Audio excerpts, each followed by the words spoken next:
Begin. Welcome everyone to the Advanced Grazing Systems Global Best Practices Part 2, the How, with Sally Bernard, the third session of this virtual learning series from New Brunswick Soil and Crop Improvement Association and Canadian Organic Growers. Support from this activity has been provided by the On-Farm Climate Action Fund. We will share more information in the chat on how to access and support for best management practices through this fund. This event is also eligible for CCA-CEU credits. Please refer to the attached document that will be put in the chat here promptly for details. The learning session is also available in French. If anyone needs assistance on accessing the channel, please see the instructions that we will be putting in the chat on how to enable language interpretation. And so we will have a question and answer period at the end of Sally's presentation, so please feel free to use the chat to ask questions or unmute at the end. And so a quick intro for Sally. Sally Bernard is a farmer with Barnyard Organics and a Nuffield Canada Scholar, and I'll let Sally take it from here. Awesome. Thanks so much, Drew. All right, I hope everybody can hear me. I'm not a techie expert, so bear with me through this. But yeah, we'll see how it goes. All right, I'm going to share my screen. Let's see. There it is. Okay. And can I play? Ta-da. Okay, is that everybody cool? Good. All right. How do I move that bar out of the way? Oh, it's gone. Okay, awesome. Ready to start. So a couple weeks ago, I did the why of livestock integration. So really more specifically, this is like broadly about grazing, but really more specifically about grazing within cropping systems. So we talked about why you would bother. And now we're going to do a little bit of the how and really just kind of skim over the surface. I could talk forever on both the why and the how, but we'll just give kind of a broad overview of some of the how. So I'd like to start with an acknowledgement that I'm going to talk a bit today about regen or regenerative agriculture. And I feel like we always need to acknowledge when we talk about regen that we would not have regen if we didn't have Indigenous knowledge sharing. And so a lot of the practices that we call regenerative now are actually very old practices that were done by Indigenous folks who were here long before we were and who were generous enough to share those methods with us and with our ancestors, and that's how we have a lot of them now. So just an acknowledgement and a thank you to the Indigenous folks who were here long before we made up the word regen and called it a new thing. All right, so exploring the how. Why, what, where, and how. And just a quick reminder of the why, just in case you weren't on that call. This is really what I'm passionate about. The how is cool, but the why is kind of the big one, because if you are primarily a cropping farmer, why would you bother with the stress of adding an entirely different enterprise, which can seem really frustrating. So first one is the obvious one, fertility. This is the reason we started doing it, because we were organic and we just didn't have enough fertility on the farm with our green manure system that we were trying to rely on. Also listening to the news lately and the cost of nitrogen going up. This may become even more relevant for conventional farmers as well to consider. There will come a tipping point when this will make more sense. And I think we are very close to it. So fertility is the big obvious one. GHG emissions, this is if you are currently housing animals and bringing the feed to them, making all the feed, taking all the manure out. If the cows are on the pasture feeding themselves and spreading their own manure, that is definitely reducing some tractor usage. And if you are using manure and not fertilizer, that is where most of the emissions come from in agriculture. So some serious emissions reductions there. Feed cost savings, again, this is comparing it to if you were feeding them inside. They're doing it outdoors. This also was relevant because I saw a big herd of chickens down in Tennessee when I was traveling. And they claimed that they had a 30% reduction in feed costs because the chickens were following a herd of cattle and they were getting a lot of protein from the insects and sort of the byproducts of the cows. Debatable, but even if it's only 10 or 15% savings, that's pretty significant. Input cost reduction, this was one I hadn't anticipated, but this had to do with like fungicide. There was a farmer in the UK who was grazing his winter cereals in the spring when they came up, and it kind of broke the fungal cycle and it increased vigor in the roots. And so then they actually had increased yield when they grazed those winter cereals when they came up in the spring. So that was an unanticipated benefit that I had not counted on when I started my research. Stacking enterprises, I'm going to talk a little bit more about that in this presentation, so I'll skip over that for now. We talked about biodiversity. Obviously, when you have cattle, you're going to have, or sheep, whatever, you're going to have insects, which are going to draw in more birds, which draws in more mammals. It's just like an explosion of biodiversity that doesn't exist without the livestock. Farmer, cattle, and community well-being. These were a bit more of like the softer woo-woo side of why you would incorporate animals into a cropping system, but they are all very real. Farmers love to be out in the field looking at livestock. There's just some sort of like evolutionary feel-good that happens there. The cattle well-being, we all know animals just do better when they are outdoors. Community well-being, you start to build a bit more of like a tangible food culture with your neighbors when the lady up the road comes by with her stroller every day and her toddler and they wave at the cows and look at the cows every day. Fields of waving grain are beautiful, but when the calves are in there bouncing around, it does build a bit more of a connection, and then maybe they end up buying some beef from you and you really start to build a bit of a community hub and put the culture back in agriculture again. And then the last one is public trust. The fossil fuel industry has done a really good job of getting people to hate cows, but when you see calves or lambs, it's pretty hard to hate them. So the more that we can get those things out of barns and into the world where people can see them, the better off we all are. So that is a quick reminder of the why. Obviously, I could talk about all of those things forever, and I did a couple weeks ago. So now we are moving on to the how. Before we do, there is a phrase I may or may not remember to use, which is AMP grazing, and I just wanted to give a quick definition here. Adaptive multi-paddock grazing. There's all those other terms at the bottom that you could call it. Some people are really prescriptive about what AMP grazing means. Today, for today's purposes, we're just kind of comparing continuous grazing, which is what we mostly see here, which is people put their cows out for the summer on a big piece of land, and in the fall, they bring them back in. When we're talking about AMP grazing, or any of those other words, we're talking about kind of concentrating the cattle in a specific area and moving them along and giving that grass a rest. The rest is the really important part. And so it's got all sorts of different benefits, and there's different ways that you can do it. There's middle example is strip grazing, which is what I do. Rotational grazing, which is like you have set paddocks and you move them around. The key to AMP grazing is that you're more adaptive, and so you can adjust the size of those paddocks or how long the cows are in there according to how the forage is doing and how the cattle are doing and all of those things. So when I talk about AMP grazing, I really just mean rotational grazing or intensive grazing, nothing too prescriptive. Okay, so I said I was going to touch back on this again. And I touched on it the last time, but I really wanted to talk a little bit more about it because I think it's really important when it comes to the how. Is the stacking enterprises piece is really crucial to how you can make the why make sense. Because I talked about the roaming dairy last time, which was the dairy farm that I went to in the UK with Oliver, and he was partnering with a 2,500 acre grain farm, organic grain farm. And that landowner recognized that he needed fertility just like we did. And he looked around at who he could partner with. And Oliver came up with this idea of a mobile milking parlor. And so you can see in this photo, the parlor is out on the pasture. He has no barns. The parlor moves every 2 days. At milking time, the cows come up and go through the parlor, get milked, and come back out and go right onto pasture again.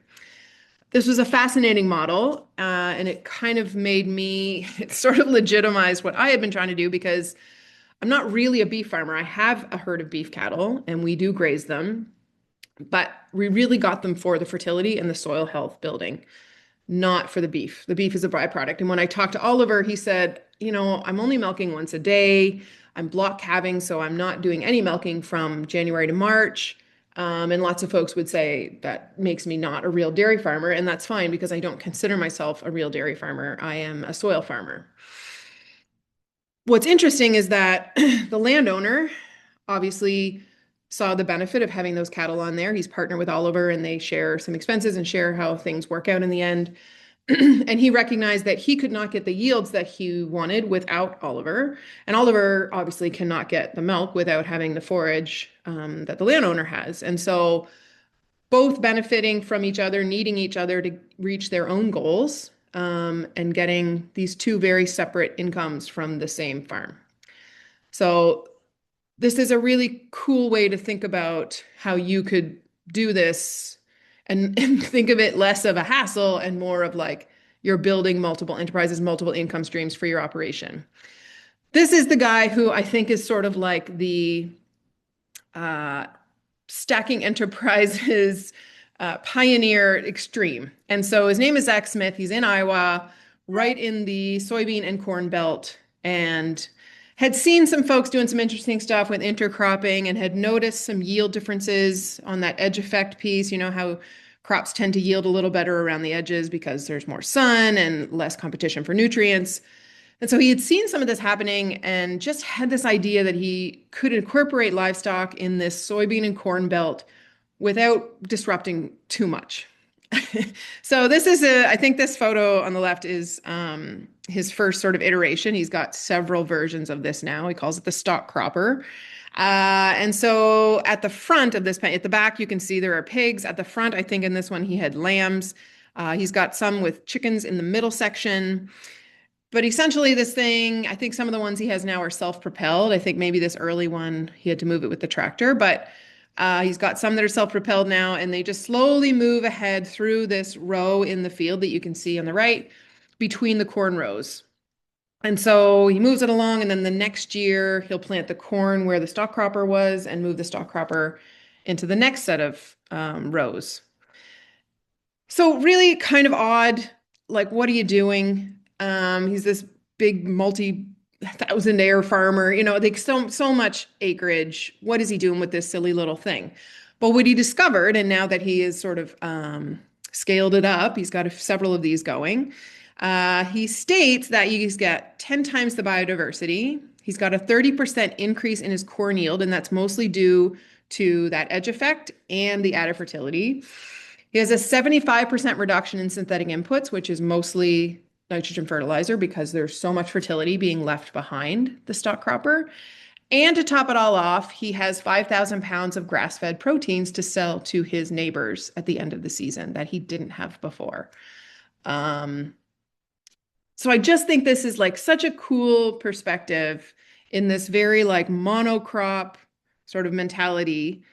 How you can just do a silly little thing and increase the health of that soil, reduce your reliance on synthetic inputs, and also produce an entirely separate thing that you can sell wherever you want, but to your community or to feed yourself or whatever it is. There's lots of little ways to do this. I'm going to talk mostly about cattle today, but you could put just about anything in this thing. And as long as you're moving it ahead and those animals are getting access to fresh water and fresh feed and forage, you're going to end up with something great at the end. So just to kind of get your head around the concept of stacking enterprises, I think really helps reduce some of that anxiety about why you would bother doing this at all. All right, I'm going to see if I can move this. I've got a thing up in the corner where I can see my face, and I don't need to because I can't read my words. And no, I can't. Okay. All right. So I think this says where, and this is about perennial pastures. All right. So this is how we are doing it. This is one of the more common ways that we see grazing here in the Maritimes, whether continuous or amp grazing. So this is when you've got a pasture that you've seeded out and it's going to grow for multiple years. So in our case, we establish our pasture underneath oats. So we sow oats and underseed it with our pasture mix. And so it kind of has like a season to establish. Then we harvest the oats, and then the next year we graze it. And so for the next 2 years we graze it. Um, so yeah, we do that because we want to graze the same land for a couple years in a row. We also do it because we found out that perennial plants sequester carbon at like a crazy amount better than annual crops. We also have a decent stand of legumes in there. They have a deeper root. Last summer during the drought, when we would pull, dig out an alfalfa root, and it was like 2 feet where the grass roots were really quite shallow, even though they'd been there for 2 years. So good diverse mix of perennial pasture is really excellent for carbon sequestration, which is important to us. It tends to have a really good reliable stand. You can get the cattle in there earlier in the spring than if you were relying on annuals. Just a better sort of like thatch over the ground, so there's no bare soil. Excuse me. Like I said, we use legumes, partly because that's what we've always done, because we used to rely on green manures for our fertility. But now, because we are grass finishing, the legumes have a really high protein. So finishing them really, really well. Our cattle do exceptionally well on our legume mix. So that makes it nice for when we're trying to finish on grass. And yeah, just the root structure accesses better water and nutrients than if it was just annual crops. So perennial pasture is a great one if you can incorporate this into your rotation. Some folks would like to run it a lot longer because some of those seeds are a bit more expensive than if you were just tossing in an annual. So maybe you want to graze it more than a couple of years. We're trying to put it back into grain production again and make use of that fertility. So we've found that like 2 years of grazing, the first year, the previous year to those 2 years is just kind of getting it established underneath the oats. And that has been working for us so far. At the end of last season with the drought, after we harvested the oats, it didn't look like it had established super well. That is one of the risks, but we'll see. Hopefully this spring there'll be enough moisture there to help it get going. But because we're grazing for 2 years, we do have last year's pasture that we'll get onto first and give the new one a bit of time to establish this spring. Oh boy, my computer did this last time and it's fine.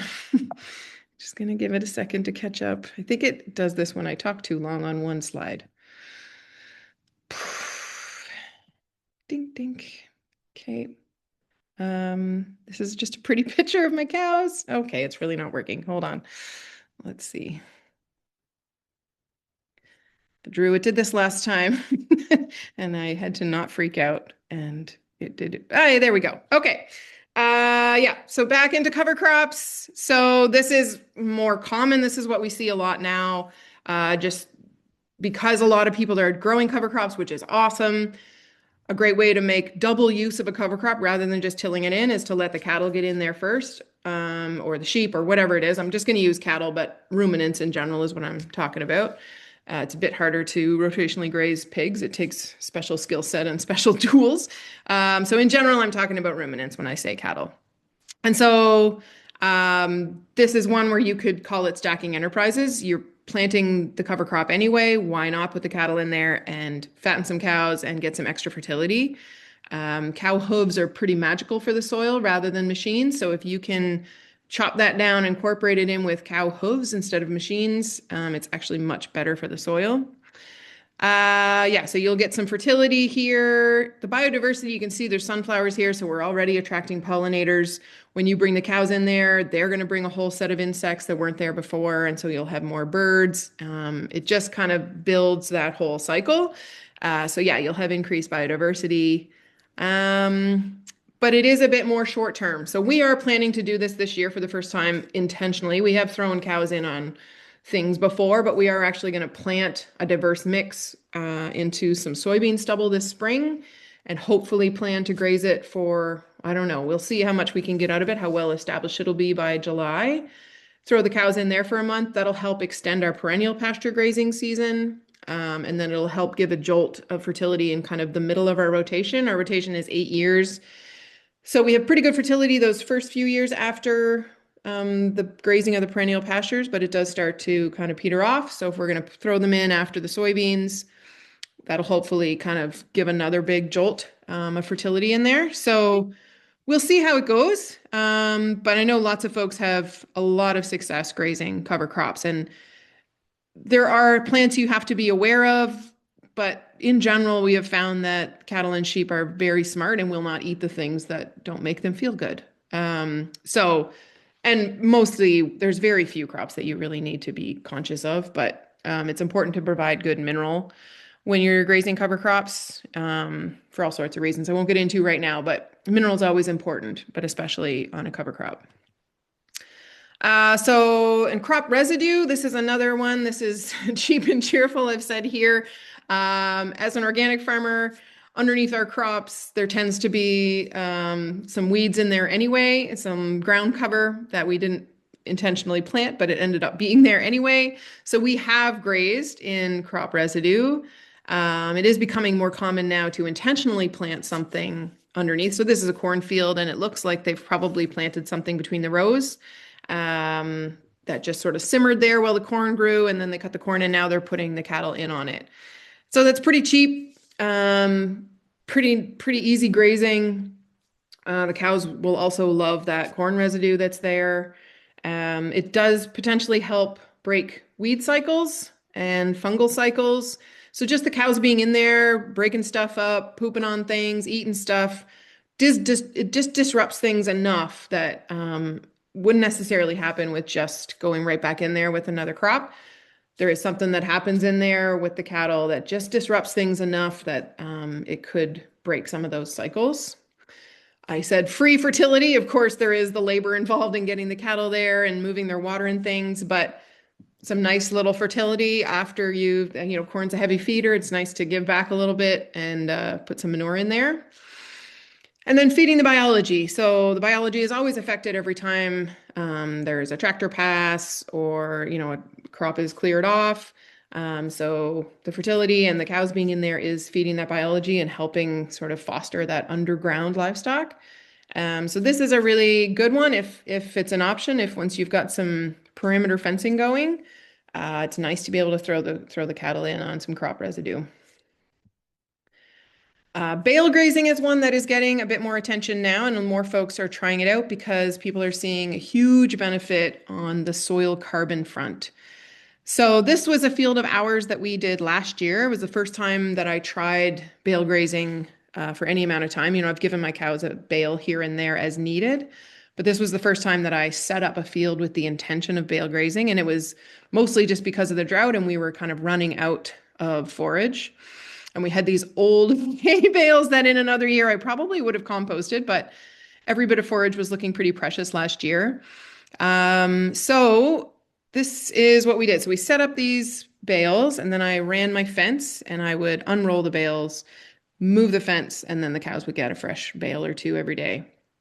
And this was a wheat stubble field. There wasn't much in it. There wasn't much in it in terms of weeds either. There was some, but not much. So it was pretty bare. It was the barest ground that I've ever put cattle in on, which made me a little bit nervous. But it ended up being okay because it was so dry. Probably if we had had a lot of rain, it might have been more risky, but it was pretty dry. So the benefits of bale grazing are that soil health piece. Not only are you providing a cover on the ground that wouldn't otherwise maybe be there, it's that carbon piece. So you're adding that carbon. All of our soils are pretty much deficient in carbon, which is what translates into organic matter, which is what holds water and holds nutrients and keeps the soil where we want it to be, and increases sequestration potential. So yeah, we lay out that bale. Some people leave the bales in place and let the cows eat the bale in place, which is fine too. I rolled mine out to make better use of the cattle spreading their own manure across the field better, because ultimately that's what I had them in there for. And yeah, it did use up some older hay. So I have a video. It's kind of, I took the sound off. The first of it is me bouncing around a little bit. So I'm just going to kind of overdub it here. Try not to get sick. So here I've just unrolled this bale into this field. You can see some of the cows have walked ahead there and they're eating the weeds. I ran my tumble wheel and yeah, they're gobbling up the hay, but they're also checking out these weeds that are here. There's not much. You can see this field is pretty bare. I was impressed that my cows stayed in because there wasn't a lot for them to eat, but there also wasn't a lot elsewhere around the farm either. So they kind of went with what they had. So I've got the rest of the bales set up, ready to go for the next day. Another year, I would have put them closer together because I realized what a benefit this was at the end. When going into it, I was nervous that we were going to leave too much residue behind. And so this spring, when Mark goes in with the tillage, I was worried there was just going to be mats of hay left. That was going to kind of plug up everything, but it broke down really well. They ate more than I anticipated, and I think it's going to be great. We'll see. Again, this is one of those things that's really context dependent on your year. This worked out perfectly. This was mid-September, I think.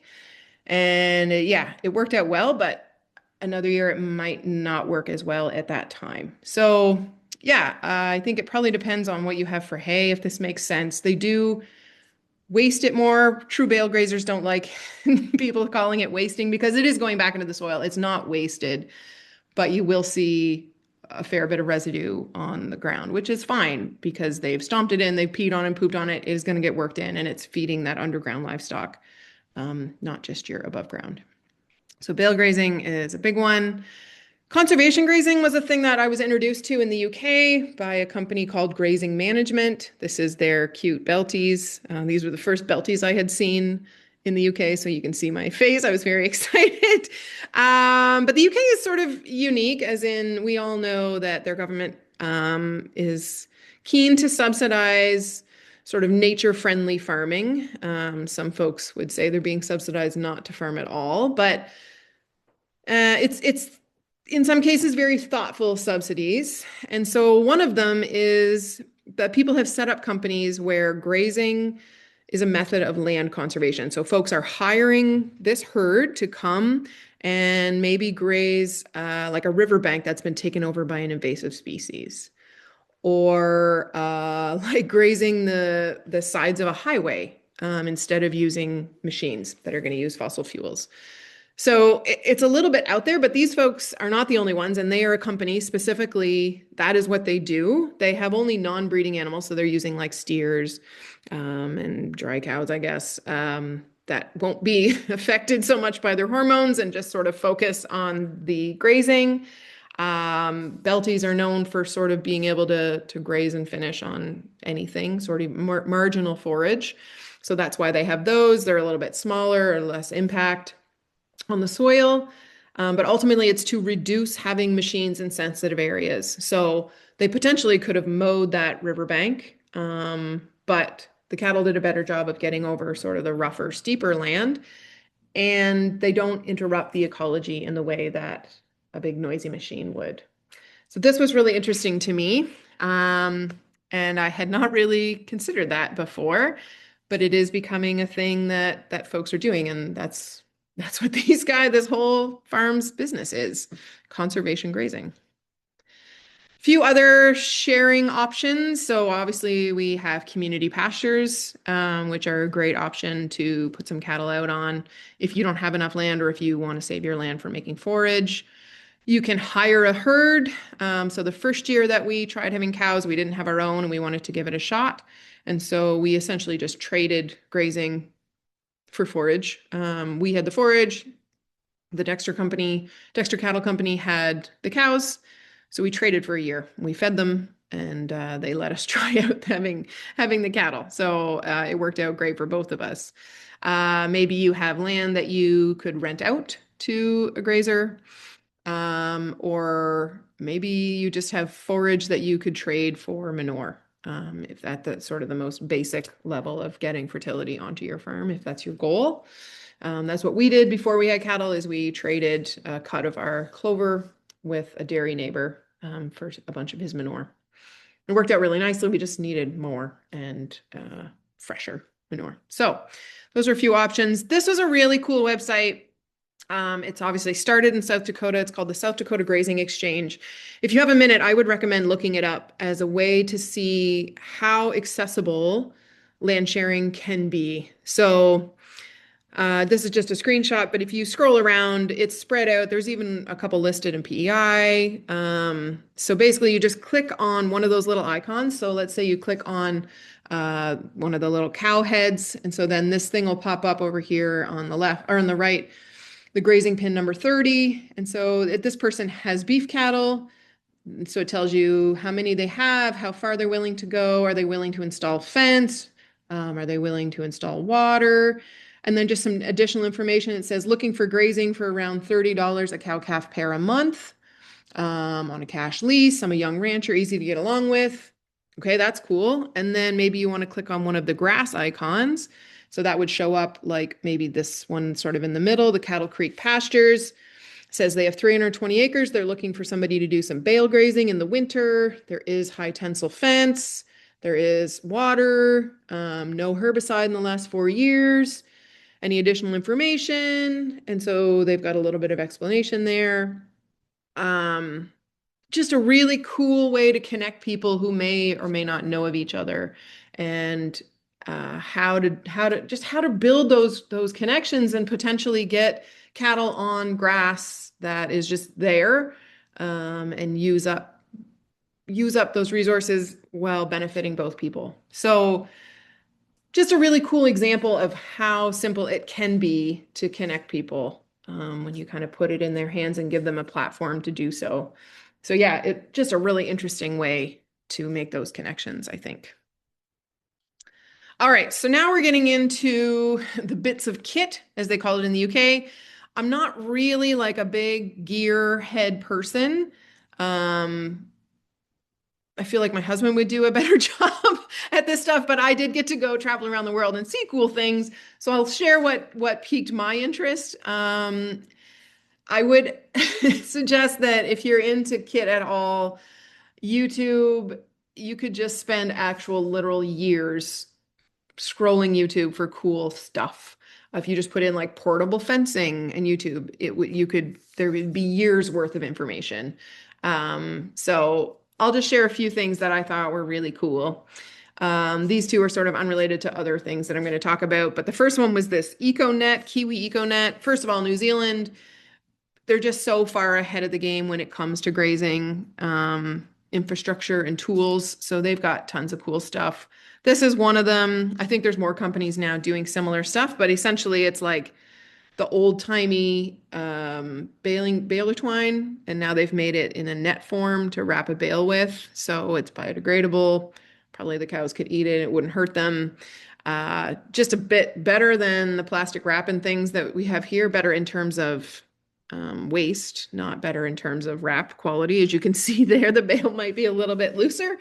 But if you're interested in like a low waste or no waste wrap, those options are coming. I'm sure they'll be improved as time goes. So I just hadn't seen that before.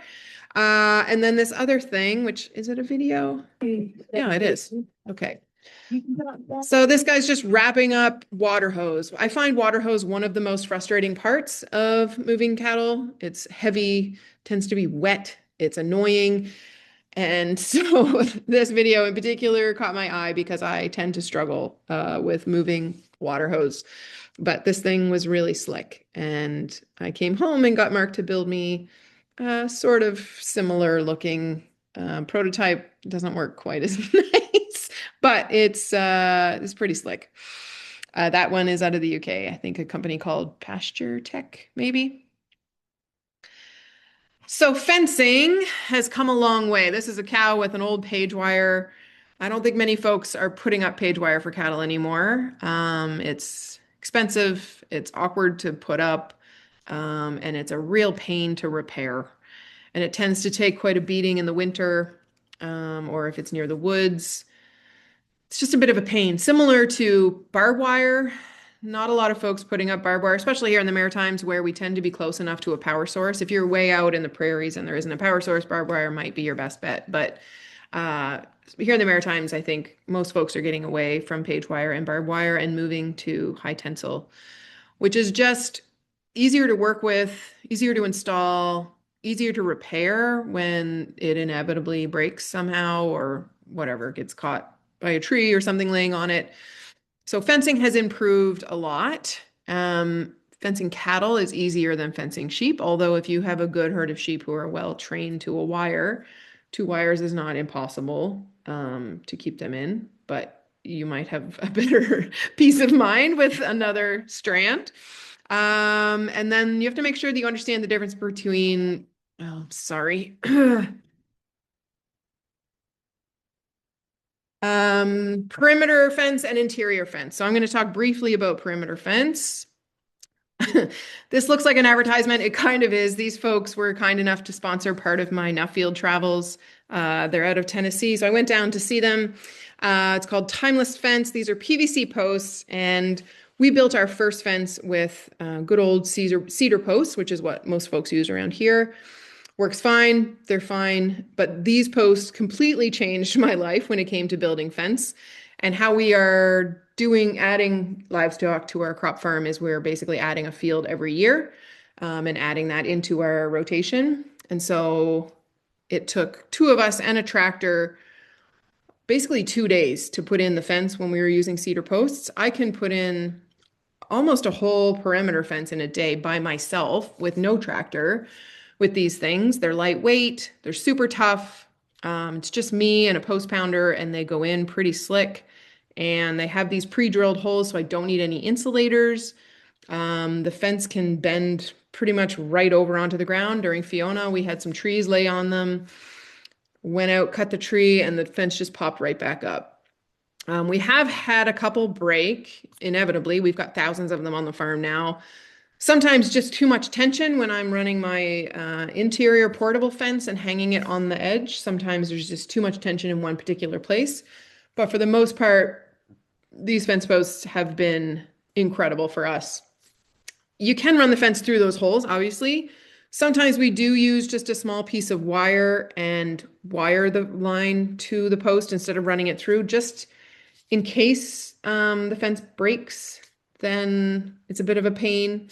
So if the post does break, then it's just a matter of rewiring it to another one. It kind of depends on the field, whether I think there is a risk of breakage on that post or not. The other nice thing is these posts can be really far apart. In this photo on the left, I don't know what they're fencing in here with 6 strands, something pretty valuable. I'm running 2 strands and it works great. And my fence posts are about 50 or 60 feet apart. So whatever they got going on in that field is really valuable to them, but mine are much further apart and only 2 strands, and they have worked really, really well for me. So yeah, this is a timeless fence system. I think if you Google it, they've got distributors everywhere. Here on PEI, it's Kingston View has them. And yeah, these are covered by OFCAF as well. Okay, so this is more cool fencing stuff. These geared reels, anybody who's moved any animals in the last 10 years probably uses these geared reels. So these ones are from Gallagher. You can get them from all sorts of different brands. I don't really love pumping Gallagher's tires because sometimes they're not that nice to deal with, but they do have really beautiful products. And the reason that I included this reel in particular is because of that little clip that allows the reel to clip onto the fence, and it snaps into place and cannot come off. Which has been really nice because if that does bounce off, then you're just into a headache. So I do like these for that.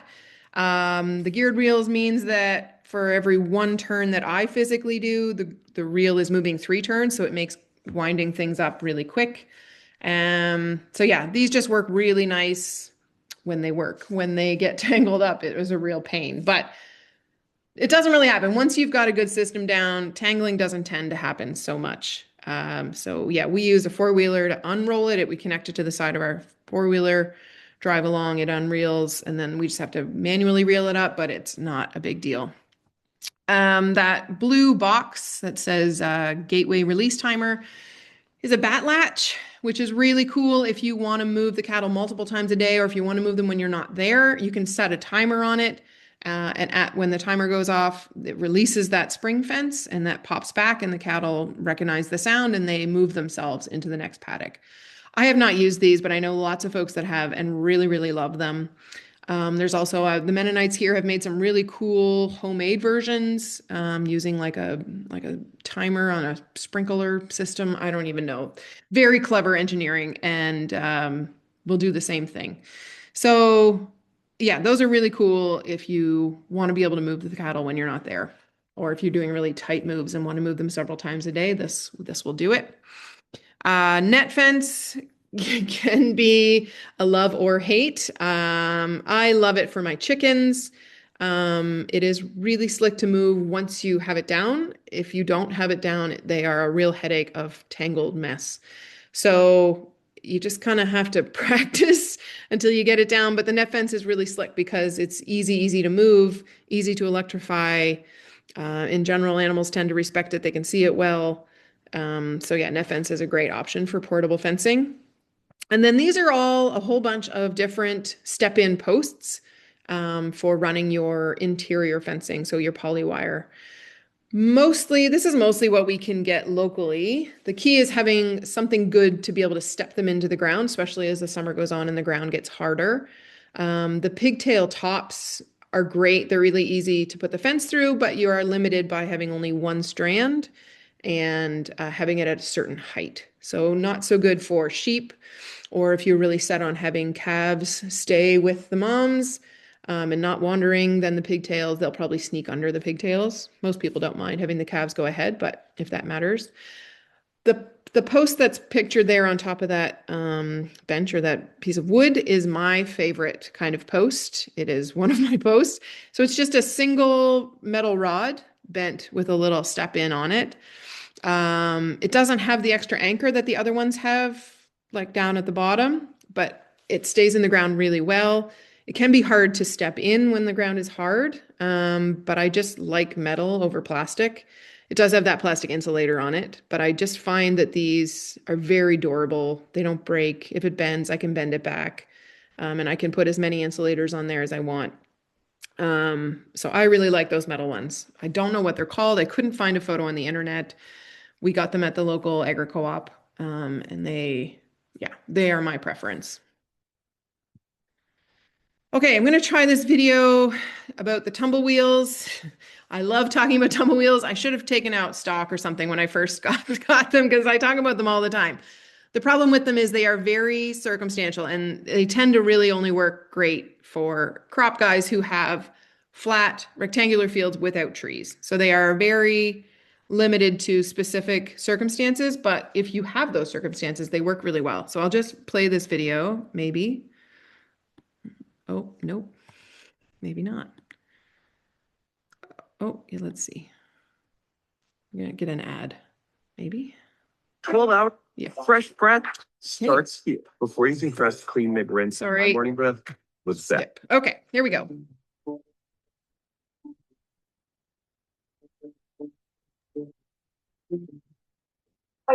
On my screen right now, it's just black. I don't know. Okay. Sorry. Never mind. We'll go back to the thing. Maybe. Where is my presentation? Can you see it now? Can you just see the presentation again? Yeah, the presentation is on the screen. Okay, great. Well, you can kind of see in that photo, basically the farmer just picks up the reel that is at the edge of the field and walks ahead, and those wheels that are there in the middle walk ahead with him, or her, but in the video it's a him. And so essentially the cattle are grazing like a triangle of land. So then the next day the farmer will, or the next time he moves them, the farmer will go to the other side of the field, unhook the reel on that side, walk ahead and give them another triangle. So I have a photo. Computer's doing its little thing again. So the next photo is just kind of an overview of how it works at our place. So yeah, essentially the cows are just getting a little triangle of land every time. So it's essentially strip grazing. But again, it's very specific to if you have a nice square field with no trees. Okay, come on. There we go. So yeah, here is, this was during the drought. This field was being grazed down to absolutely nothing because it's going into grain this year. So I wasn't particularly concerned about how much we were overgrazing it. But you can see the triangles here that were made by the tumble wheel. And so just move them twice a day. And every time I go back, I go to the other side of the field and move the tumble wheels. And they just work so slick if it works for you. All right, so this is some more kind of fancy stuff. I went to Groundswell last summer, which is I think like the biggest regenerative agriculture conference maybe in the world, is in the UK, and they have a huge trade show full of just fancy things.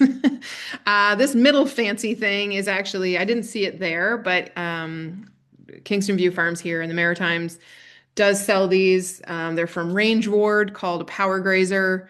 So you can see all the fence posts in the middle there, and then it has the solar panel with an energizer in it, and really good quality polybraid inside that can reel itself up. So you can haul this behind a truck or a quad or whatever, and essentially just set up fence in a real hurry anywhere because you have the solar power. So this thing's really cool for just quick, very remote fence setup, which is really nice to have. It's cool to have everything all in one place. Keeps your fence posts tidy. Just really slick to be able to move this around all by itself. So that's the power grazer from Range Ward. They have a whole bunch of different iterations of a similar thing. Over here, so I'm going to see if these videos will play. These were just guys that were at Groundswell showing off their cool tools. So this first one with the four-wheeler is setting up perimeter interior fence. Tuesday post is this, a 5-glass post with a steel pen. It's about the only thing we can get. The ground was really, really hard. He did a great job stepping these posts in. But that's a... So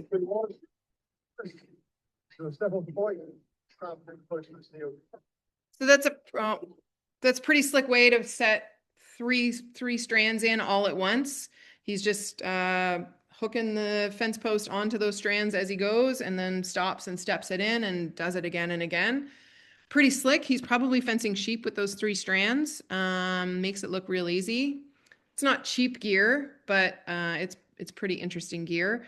This other video is kind of hard to see, but he's going to show off how he can drive over the fence because those posts are really bendable. And he's got those blue tubes on the front of the wheeler that kind of keep the fence from getting caught up when he drives over it. So there's the fence you can see, and he just drives right over it. So if you're crossing a lot of fence lines, it's pretty nice to have a quick thing that you just like really cheap pipe on the front of the thing to keep it from getting caught up when you drive over it. So you don't have to stop or go to a gate every time you want to cross the fence. It keeps popping up that there are more chats, which is awesome. I can't see them right now, so I will get to them at the end. So whatever's happening in the chat group, thank you. I'll get to it once I figure out how to run this technology. Okay, virtual fence. I'm hearing more and more about it all the time, and I saw lots of it when I was doing my Nuffield travels. And I saw all sorts of different versions of it. What was most surprising to me was that I thought it was mostly for fencing, moving fence on your phone. But what I learned was that a lot of it is really data driven. And so folks are using it almost more for data than for virtual fencing. So this first photo, which is showing, temperature, heartbeat, steps, rumination, activity, all of that stuff. Sorry. Just go around the other door. Go around the other door. Sorry. Thanks. Sorry. Yeah, so all of those things are happening, and farmers are making decisions based on that information. So I went to one farm in New Zealand that they weren't even using it for the fencing. They were just using it to make decisions about the forage quality. And so they could see like how much rumination was happening and then base their next grazing decisions on that rumination number. So in New Zealand, because, it's dairy centric and they live outside all the time, there aren't barns, the quality of their forage matters a lot. It's all grass fed. And so they're really big on their dry matter intake and protein and all those things. And so when they could focus on how long is that cow laying down ruminating, then they can draw from that the fiber and the quality of that forage to then decide where they go next. Fascinating to me. that folks are using these collars not even for fencing at all, just for the data. These are some different versions of them. You know, we see the Gallagher ones most common, or the ones with the solar panel underneath their neck, kind of a big clunky thing. I thought these other two options made a bit more sense. They have the solar panels up on the top of their necks. Just kind of makes more sense to me. They do have a little weight underneath to keep the panels where they're supposed to be, but I really liked these. One of the farms that I visited had these halter ones, which were really slick, and they were using them for fencing. But the dairy farmer was telling me that his biggest benefit that he was surprised by was because there's no barns in New Zealand, or not very many, the cows aren't housed. They can be up to, I think it's 3.6 kilometers away from the milk shed. And so that's a pretty long walk for slow moving dairy cow.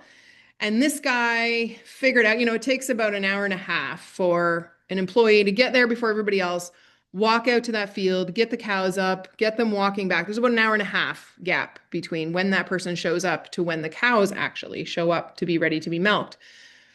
This guy had calculated like a special sound or a buzz or something that happens on the collars that alerts the cows it's time to go milk. They all get up and go take themselves to the milk parlor. This was saving him 3 hours of labor every day because the cows would just show up when everybody else was showing up. Everybody got to the milk parlor at the same time and things were ready to roll. There wasn't somebody had to be out there at 3:30 getting everybody ready to roll for a 5 a.m. milking. Super interesting. And I think that e-collars have a ton of potential beyond just moving fence, which is very cool, obviously. But I do want to make sure that people are still getting out and looking at their animals all the time, because there is things there that you can't see on a computer screen or on your phone screen. You really do need to have eyes on. But the potential of these e-collars is really cool. And that is how that farm that was doing the conservation grazing with the belted Galloways, that's how they do it, because they're going to places that don't have fence or that don't want a fence in there. And so that's why they're using non-breeding animals, so that they're really just focused on grazing and they are very aware of their collars and they stay where they're supposed to. So if you're going to conservation graze, chances are you can't be putting in fence, which is how the e-collars work really well. And I think the faith in the collars, if you're grazing the side of a highway, is pretty stunning. But as we know, cows don't like touching an electric fence, and they're big animals, but they have those forward grounders. So they do get a pretty good jolt and they don't want to experience that again. So similarly with the e-collars, they get a warning first. I think may get a couple warnings depending on the brand.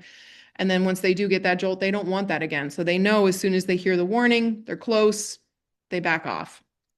Another farmer really liked these for being able to move his cattle down the road. Previously would have needed a bunch of people to stand in gateways and things. He was able to just draw the lines on his screen of like, you're going down this lane, and they just went down that lane. So it was just him.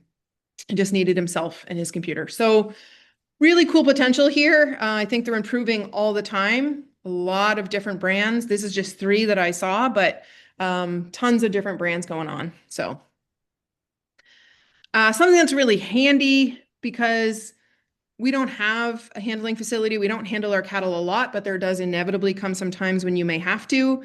And if you have the cattle back past the farm, you know, in the back of the farm, it can be a real pain to bring them all back up to somewhere.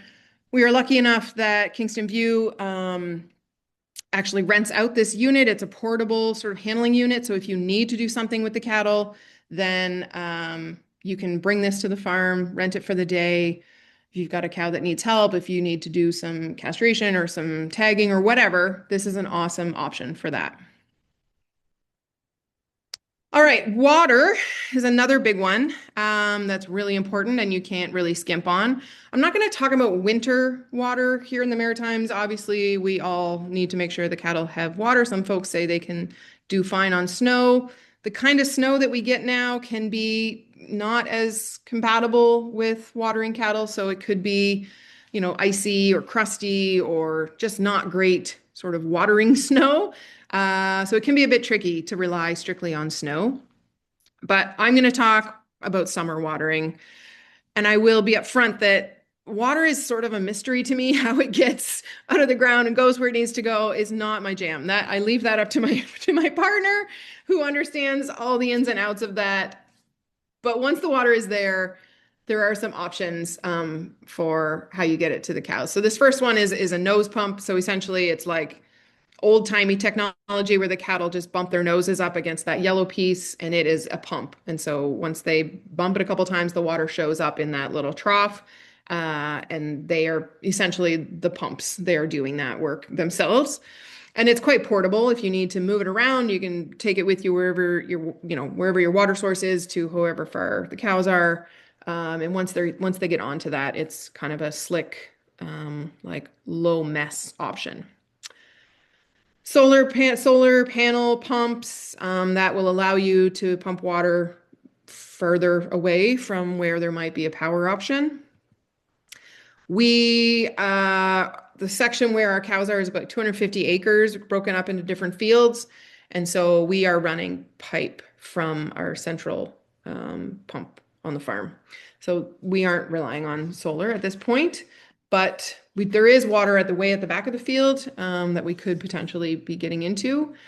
I just get nervous. I want to make sure the cows have water at all times, and I get nervous when I'm relying on something that is not sort of in my control. Which anyway. Okay, so speaking about water, Kiwi Tech, again, New Zealand is just sort of ahead of the game in all kind of pasture tech stuff. And these troughs are really cool. So the little one is called a micro trough. They're both called drag troughs, but the small one, I think it can do like up to 50 cows or something. It's about the diameter of a cow's nose. And it's got that stake in it that sticks it into the ground, so they're less likely to bop it around. But the float is built into the bottom. So even if they do like tip it over when it tips back, it's only going to fill when it's like the float is in there. They can't break that float off. I mean, it's cows, so they could probably try, but they're going to have a hard time. And so these are really, really easy to move. You can see that guy is hooked onto one with his quad and he's just dragging it. And then once he sets it back in place, it'll refill itself.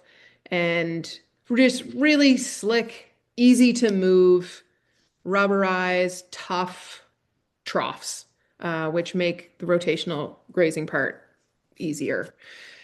When you have a centralized water, it's great. It's probably very reliable, but it means the cows are going there multiple times a day. And so you're inevitably going to end up with compaction and muck and more disruption around that trough. If you can move that water, then you're going to have less sort of wet and a fertility focus at the water trough. But moving water is a bit of a pain. So this is some of the things. So I'm going to start up at the top right with this T. So this is how folks in the UK were moving water around. So they tended to have a couple of the farms we went to just had lengths of like 150 meters, somewhere around there, of blue hose, that pipe that we don't have here. But essentially, it's like a kind of a rubbery PVC. And they would just haul around. So you saw that guy rolling it up on that reel, and then he'd haul it to wherever the water needs to go and unreel it. And then they would just hook into these quick connect couplers. And then at the top of the T, the hose would just push in, turn it to the left, and the water would already come out. So pushing the hose in is what triggered the water to then be released. So those were really slick. And similarly over here with the hydrant and the riser, these are what we use on our farm. The brand is Plasson, Plasson. We get them from Ken Cove out of the States prior to tariff time. So I don't know how it works getting them here now, but if you can get these, they're really, really slick. And similarly, the pushing the riser down into the hydrant is what triggers the water to come out. So you can open that yellow flap and there's no water until you put in the riser part. And so we just have these every, I don't know, probably 100 meters. I don't know. That seems far. It's less than that. It's like 3 garden hose lengths, and then I'll have another one of those. So I'm only ever having to move 3 or 4 garden hose lengths. So I'll just haul our water every couple days using water hoses to get between these hydrants. And then I'll just hook up the next hydrant. So It's just really, really slick. It's an easy way. The end of my garden hose has that riser on it. So when I get to the next hydrant, I just push it in and the water is already there. So those are really, really slick. We did try these Hudson valves, which is that black cylinder with the holes around it. So that is what was recommended to us for our water troughs. It just goes over the top of the trough and keeps the water from overflowing. It's a very inviting thing for the cows to rub their heads on. So it was constantly breaking off and overflowing. So we switched to these other JOBE valves. It's not quite exactly like this. Ours, the yellow float ball is just attached on a string. And so it just is floating at the top and the cows can bop at it if they want, but they can't wreck it. So that's what maintains our water level now. And it works really, really well. Those have been awesome valve options for us. So yeah, water is a bit of a tricky one. It's probably the one that is the most annoying for me because water is heavy to move. The cows can easily make a mess around it. It can easily overflow. It is a bit of a hassle to get to the back of the farm. We aren't watering in the winter far out, so we blow the hoses out to make sure they're empty. But if you're burying your PVC pipe and it breaks, then you've got to figure out where that break is. So yeah, water can be a real hassle in terms of amp grazing, but it's obviously crucial. And so the better tools you can get to make it easier, the better off you are. Having the reel to reel up my hoses, even just the garden hoses, is a big help because dragging them or trying to coil them up and load them up on the quad or whatever is a dirty, wet, heavy job. So the easier you can make that, the better. Quick, just touching on minerals here. These are sort of the most common kind of mineral feeders that we see. That blue one at the bottom tends to be what we see a lot on pasture. Minerals so important on pasture because not all forages are the same and not all soils are the same. And cows, you need to make sure they're getting enough minerals. Some years the cattle eat a lot of minerals, some years they don't. My cows really love kelp and seaweed meal, so I also have a section for that. Some fields they'll really gobble it up, and some fields they kind of ignore it, which just really proves the fact that there is different values in your forage all the time. This larger photo is what they call a cafeteria style mineral feeder, and I would like to really do this. I haven't been able to find a mineral company who is willing to take the risk of letting me feed individual minerals and letting the cattle kind of self-select. I have faith in my cattle that they will take what they need and not what they don't. But the idea is that each individual mineral has its own little section and the cattle can take what they want. The benefit there is that the cattle are choosing what they need and not having to take, a premix, which is what we all have access to, is a very, very finely balanced, very scientifically balanced mixture of things. But maybe the cow doesn't need calcium, but they do need selenium. And so they're having to take both, which is fine. But I would love to be able to see what we could do here because I think it would also help balance some pastures, balance some soils that might be deficient in something. A lot of minerals that the cows consume ends up going out the other end. And so it would be cool if the cows kind of were doing that soil amending for us very specifically. So yeah, if you know a mineral company that would be willing to take this on, I would love to give it a shot. Right now, my mineral box just has mineral, salt, and kelp meal in it. And I move that around the pasture with them every day. All right, last up, shade. So this is a gorgeous machine called the Shade Haven. It's out of the US, but there are several of them here now in Canada, and it is so slick. If you want to watch some cool videos of this thing, go do it. It just folds up so nicely. It looks so easy to run. Yeah, haul it around wherever you want it, and the cattle love it. This is my little homemade version.